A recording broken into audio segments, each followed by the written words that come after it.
So the geeks have already started posting pics from the Fanime convention on their Facebook pages, and you guys should check them out. And then no more videos are forthcoming, but I've decided to do a preemptive strike.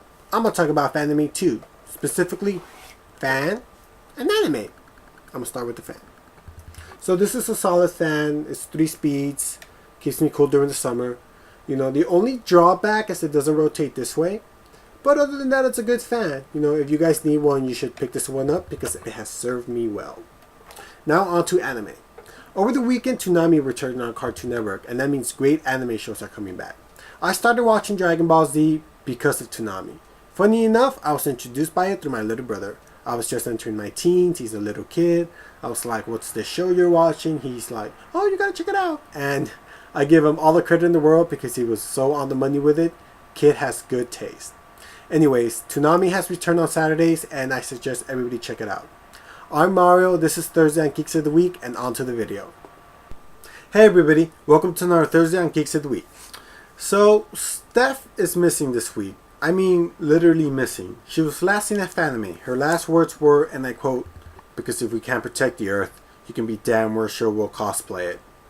Then she walked off into the sunset in full Asuka costume, looking like a badass. But I do have faith she will return next week. Speaking of things that are missing, as Ludico mentioned, I heard what happened to your camera, Nikki. That is very unfortunate. That is just tragic, and I'm sorry that happened. It's just messed up how some people can be. I want you to know I am willing to prostitute myself and smuggle drugs at the same time if it helps you get a new camera. I hope it's either returned soon or you're able to get a new one. I know how important it is to you. So moving on to a little happier note, Kuliovitz is having a birthday soon, so mazel tov. And now switching gears. As Nikki mentioned 2 weeks ago, she was kind of hit by the nostalgia bug, and now it's kind of hitting me too because yesterday my not so little brother graduated from high school. And as I was at his ceremony, I forgot how boring and tedious they could be. I mean, exciting and cool, you know, because a loved one is graduating, but still very boring because unfortunately my mayor wasn't trying to become a full-fledged demon and devour people. Sadly, life is not that interesting. So while I'm on this nostalgic kind of kick and vibe, and before I get to the comic book review, since I wanted to, you know, wrap this up quickly, my last 2 videos are running too long. The cover of the week for me, or the, you know, the sentimental cover of the week for me is X Factor. You know, it has that sort of 90s feel to it. I really love the corner.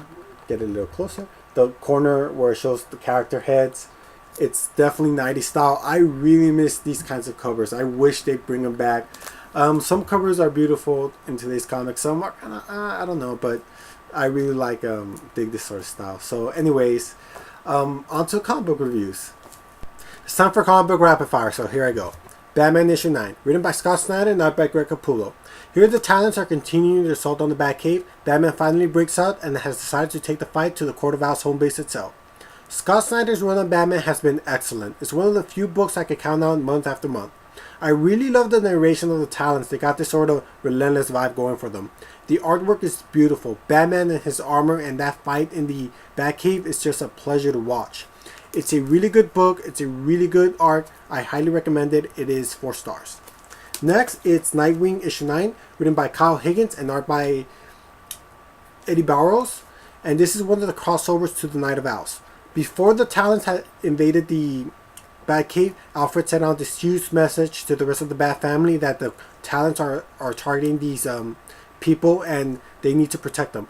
So here Nightwing is trying to protect the mayor from one of the Talons. There's this really cool fight scene between the two and the awesome reveal of who the Talon he's fighting is. I really can't say who it is because it's a spoiler and this is spoiler free, but just know it's a really interesting twist which has got me intrigued even more. So what I've gathered from the rest of the Night of Owls crossovers is they're dealing with the front lines. They're dealing with the Talon's assassination because there's so many across the whole city and they all need to protect them. While Batman is dealing with the main part of the story. So if you really can't afford the rest of the books like I can't, just pick up the main Batman issue and you'll be fine. These stories really just kind of enhance it. Like this one, which was really pleasurable to read. It was really cool. I highly recommend it. It is 4 stars. Finally, Hardcore, issue 1, written by Robert Kirkman and art by Brian Steelfreeze, which, by the way, guy, that's an awesome last name, Steelfreeze. Anyways, this is about a device called the Hardcore machine, which is a machine implanted in the back of your head, which takes over your body for 72 hours and somebody else is controlling it. It's used by the government primarily for assassinations, for hard to acquire targets. So maybe you're this scum of the earth bad guy and you think this guy is your ally and your friend, but in reality he's being controlled by someone else and is about to kill you. So Kirkman's writing is spectacular as always. This is an awesome start to a first issue. The artwork is a real standout and just complements the story well. I love the original concept. I am always looking for something cool and just something that's not out there in the rest of the comic books right now, and this is definitely it. It's just an enjoyable first issue. I'm highly intrigued. I'm highly just curious about what's going to happen next. This is everything a first issue should be, and that's informational, provide a good hook, and just be a great story, which this is. I highly recommend it. I can't wait to read more. This is 4.5 stars. And that is the end of Comic Book Rapid Fire. That's it for me this week, guys. I'm going to post a bunch of links below to a bunch of cool stuff you guys should see. So as always, let me know what you think of my video in a comment. If you have any questions or any comic book requests you want me to review, let me know. As always, comment and subscribe.